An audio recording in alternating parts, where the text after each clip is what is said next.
play from Terrell Edmonds? He's been really active back there. You know, he gets us in the right calls. Him and Chuck Clark get us in the right calls, the right adjustments to certain looks, and he's been really active, really aggressive back there, making the plays he's supposed to make. So that's always what I like. How much of a jump did he make from what you saw in the spring to what you're getting on game days? He was pretty good in the spring as well. So it's a jump, but I knew he was going to be a pretty solid football player for us, and he's just growing week by week, learning the position, and doing what we ask him to do week in and week out. And what's the dynamic of him and his brother? I know it's different positions, but yeah. Bud was talking about they're on the same side. But what's that dynamic like? Well, you can always count on your brother. You know what I mean? Your brother's always there, so you can always count on him. So I think those two trust each other. They know where they're going to be for the most part. So that builds that trust, and that can help you play faster. What about Terrell's game makes him a better fit at safety than maybe at corner like he was last year? I think Terrell can play either one.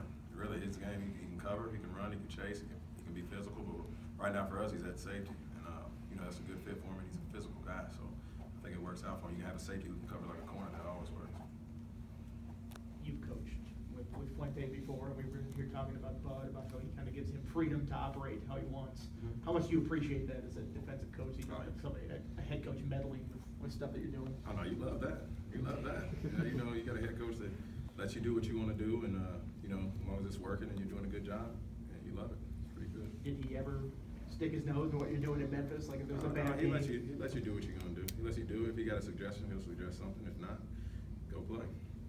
What kind of challenge does Abed Itawa face or pose for you guys? And, I mean, just obviously he's been their main guy on offense. Oh, he's a good ball player. I mean, he's, every week you'll have different challenges. This week is trying to slow him down. They do a good job getting the ball, getting him out in space. He's a big physical guy, can make plays down the field. So it's another big-time receiver we're going to go play against.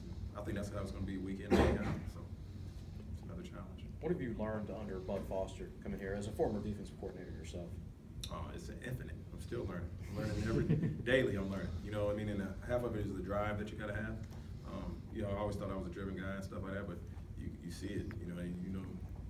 Bud, he's an older gentleman, but he still has the drive, and then I'm like, good Lord, are you serious? So, that drive and that motivation it's breathtaking. You like it. It's really enjoyable. Is he fun to work with? Yeah, he's great to work with. He's great to work with. He's, big time Bud Foster. You would think, well, maybe he doesn't want to listen to some ideas. He wants ideas. He wants information, and he'll make his adjustments or his thoughts on it. But he takes in information, which I really appreciate. So. How is Deion Newsome progressed at safety? I mean, he's progressed. He's still got to keep coming. He's got to keep coming. He's got a little ways to go still. He's a physical joker though. He's a physical joker. He's reading his keys, learning, but sometimes some intricate details type things we got to get him caught up on. And that's the beat.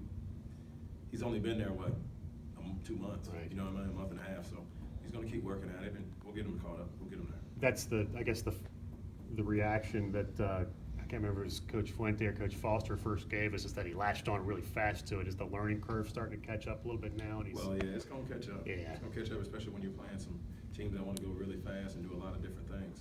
So you got to make sure you're right, your checks are right, your eyes are in the right place. One mistake, it could be points. So you got to make sure you're right all the time. The sense around the secondary was that the starters looked really good and you had to develop some depth. Have you felt like you've been able to do that, or are you still sort of an injury away from having some issues? You always want to be deeper. You always want to have more players.